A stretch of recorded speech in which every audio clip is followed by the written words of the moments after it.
बेटा भाग कर क्यों आ गई? तुम्हारी माँ वहाँ बहुत नाराज है। वापस चलो नहीं तो बवाल हो जाएगा बेटा। लेकिन यहाँ ये हो क्या रहा है? हरीश और सतीश यहाँ अचानक कैसे आ गए? ये यमन कौन है? आप लोग मेरी शादी उससे क्यों करवा रहे हो? मुझे कुछ समझ में नहीं आ रहा है, यहाँ क्या चल रहा है? बेटा वक्त आने दो, सब बता दूंगा। अभी चलो। तुम्हारी क्या माँ। है पापा, कब से एक ही बात कहे जा रहे हो मुझे? मैं कुछ नहीं जानती, मुझे अभी बताइए क्या हो रहा है? ये अचानक उस यमन से मेरी शादी करवा रहे हो? आपसे और माँ से कब से पूछे जा रही हूँ, दोनों में से कोई जवाब नहीं दे रहा है। मुझे क्या बेवकूफ समझा है? अब आपने मुझे नहीं बताया तो मैं ये पत्थर उठा। नहीं, लगता है बताने का वक्त आ गया। बताता हूँ बेटा।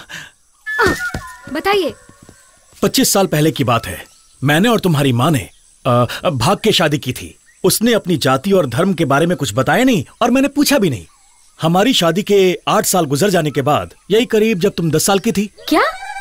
नहीं, आई एम सॉरी। शादी के 10 साल बाद जब तुम 8 साल की थी, तब तुम्हारी माँ ने मुझसे कहा कि उसे गांव में अपने परिवार से मिलना है।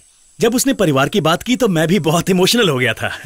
मुझे भी अपने ससुराल वालों से मिलना था, इसीलिए उसे यहाँ ले आया। और जब यहाँ आया तो नजारा बहुत ही अजीब था। यहाँ ना बिजली थी, ना फोन था, और ये जगह नक्शे पर कहीं नहीं थी।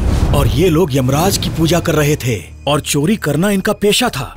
एक ही नाम के 2 गांव थे, एक पहाड़ के ऊपर, दूसरा पहाड़ के नीचे। ऊपर वाले चोरी का सोना गलाकर उसकी ईंट बनाते थे और नीचे वाले सोने की कुछ ईंटों के बदले उन्हें खाना देते थे और बाकी जरूरत का सामान भी। ऊपर वाले जब चोरी करने जाते तो नीचे वाले पुलिस स्टेशन जाकर उनके नाम की हाजिरी भर देते, और अगर कोई मुसीबत आती तो ऊपर वाले अपना ठिकाना बदल लेते। दोनों गांव में आपस में खूब बनती थी। सच कहूं तो पुलिस भी इनके साथ थी, लेकिन इस रहस्य को दोनों ने छुपा रखा था।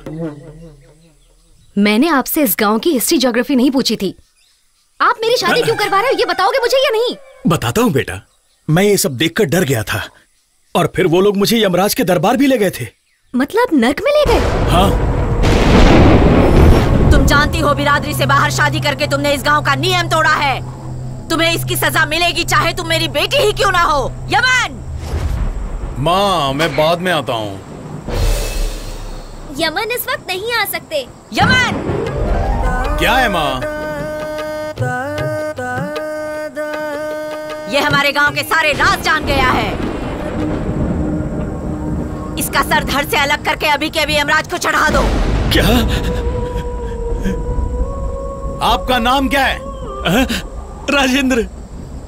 माँ मुझे इस पर बहुत तरस आ रहा है, और ये हमारा दामाद भी है। इसका सिर नहीं काटते, बल्कि मेरे पास एक और तरकीब है, और वो तरकीब ये है कि हम इसकी आंख निकाल लेंगे और जबान काट लेंगे। क्यों, ठीक रहेगा ना? ए यमन, मेरा पति कोई अनपढ़ गवार नहीं है, समझे? ये ऑडिटर है, पढ़ा लिखा है। ये लिख कर भी इस गांव का राज खोल देगा। तब मैं देखती हूँ तुम क्या कर लोगे। देखा कितनी समझदार है। हाँ यमन। तो एक काम करते हैं, आग के साथ जुबान और दोनों हाथ काट कर निकाल देंगे। अब ठीक रहेगा? मुझे मंजूर नहीं। इसका सर धड़ से अलग कर दो, यही मेरा आखिरी फैसला है। नहीं माँ, थोड़ा तो तरस खाओ, कम से कम जिंदगी तो बसर कर सकता है। आंख, जबान और हाथ काट देते हैं। बस करो और जाने देते हैं। आपस में बहस करने से क्या फायदा? इसके बारे में सीधे यमराज से ही पूछो। नाक काटनी है या इसके कान काटने हैं, उन्हीं को तय करने दो। अरे आप बच्चे की तरह रो क्यों रहे हैं? आप जिंदा हो, मरे नहीं हो। अब आगे की कहानी बताओ। कबीले के सारे लोग गोले में जमा हो गए। उन्होंने यमराज से सलाह मांगी और यमराज ने जवाब में कहा कि यमराज ने मुझे 2 ऑप्शंस बताए हैं। ऑप्शन ए, राजेंद्र का सर धड़ से अलग कर दिया जाए। ऑप्शन बी, राजेंद्र की बेटी की शादी मेरे बेटे के साथ करके उसे भी अपनी जाति में शामिल कर लिया जाए। अब तुम्हें तय करना है, तुम्हें ऑप्शन ए चाहिए या ऑप्शन बी? शादी का जोड़ा या मौत का कफन, इसी वक्त तय करो। अरे बाप रे, तो क्या आप लोगों ने बचपन में ही मेरी शादी करवा दी थी? नहीं बेटा, सिर्फ तुम दोनों की सगाई हुई थी, लेकिन शादी होने से पहले तुम्हारी माँ ने मुझे और तुम्हें जंगल के रास्ते भगा दिया और मैं तुम्हें लेकर शहर आ गया बेटा। और माँ? नागरानी, तूने मेरी होने वाली बीवी को यहाँ से भगा दिया। तूने हमारे इष्ट देव यमराज की आज्ञा का उल्लंघन किया। अब मैं उन दोनों को पाताल से ढूंढ कर लाऊंगा और तेरे पति का सिर धड़ से अलग करके तेरी बेटी को मंगलसूत्र पहनाकर ये प्रण करता हूँ कि उसी से शादी करूंगा। अगर तू असली मर्द की औलाद है तो मेरे गांव से जाने के बाद मेरी बेटी को उठाना तो दूर से छू कर भी दिखा। अगर तूने ऐसा कर दिया तो मैं अपनी बेटी की शादी तुझसे कर दूंगी। ये गंद खाने वाली, तू भी सुन ले। तेरे गांव छोड़ने के बाद तेरी बेटी को उठा कर ले जाऊंगा और तेरे आशीर्वाद के साथ ही उससे शादी करूंगा। ये मेरा वादा है। आज से इसका लड़कियों के बारे में सोचना तो दूर, देखना भी बंद। आज के बाद से अब ना तो तू अपनी बात से पीछे हटेगी और ना ही ये अपनी बात से मुकरेगा। शादी होने तक ये ब्रह्मचारी रहेगा। तुम लोगों के साथ यमराज से भी मेरा ये वादा है।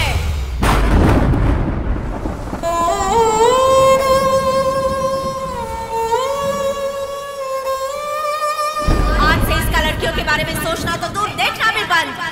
आज के बाद से अब ना तो तू अपनी बात से पीछे हटेगी और ना ही ये अपनी बात से मुकरेगा। शादी होने तक ये ब्रह्मचारी रहेगा। तुम लोगों के साथ यमराज से भी मेरा ये वादा है।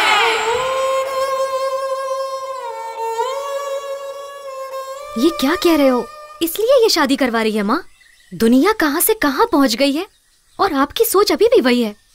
सिर्फ एक वादे के लिए माँ मेरी पूरी जिंदगी दांव पर लगा रही है। ये कोई छोटा मोटा वादा नहीं है बेटा। इस गांव के लोग अकल से पैदल हैं, अपनी जान गंवा देंगे, लेकिन यमराज से किया हुआ वादा नहीं तोड़ेंगे।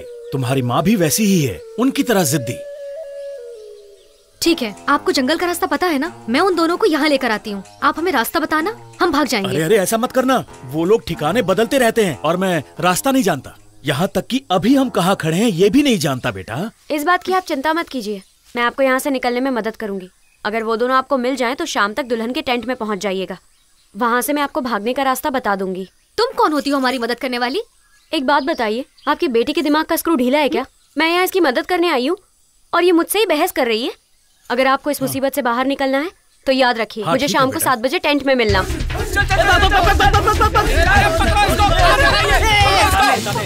पीछे भी है। मुझे हाथ मत लगाना, मेरे पास चाकू है। चाकू छुआ मुझे तो काट डालूंगा, काट डालूंगा। चाकू है, चाकू। ये ले चाकू पकड़। मेरे पास कुछ नहीं है, अब तुम्हारे हवाले मेरा तन साथी नहीं है क्या जो झुक गया? तुझे गोली खानी है तो खा ले। नहीं खानी है, मैंने नहीं खानी, आपके हवाले सतीश साथियों।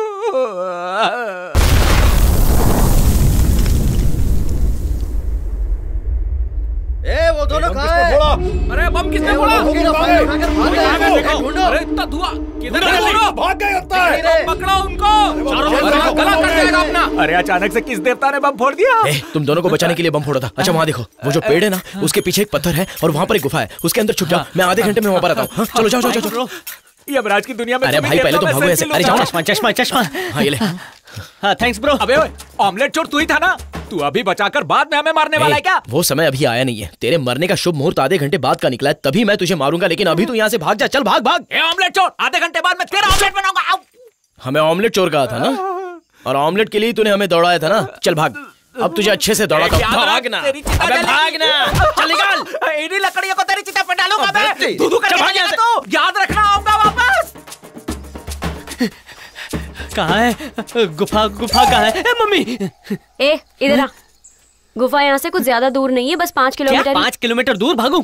अबे चुपचाप बात सुन। उस गांव के बीचों बीच एक यम की मूर्ति है और उसके पास दूल्हे का एक टेंट बना हुआ है जिस पर काले भैंसे का पीला झंडा लगा है, और जो दुल्हन का टेंट है उस पर पीले भैंसे का काला झंडा लगा है। तो तू ठीक 7 बजे मुझे दुल्हन के टेंट में मिल, उसके बाद सब कुछ बताते हैं। रुको रुको रुको। क्या तुम्हारा नाम? Godavari. Godavari, thank you Godavari. Okay, no touch touch, no much much. I am Harish.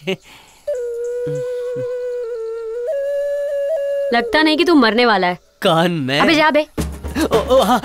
अब वापस वहाँ कहाँ जा रहा है? वहीं से तो आया है। अरे हाँ, 1 मिनट। 5 किलोमीटर बहुत दूर होता है। यहाँ से कोई ऑटो रिक्शा मिलेगा क्या? भैंसे की सवारी मिलेगी। ठीक है, ऑटो कैंसिल।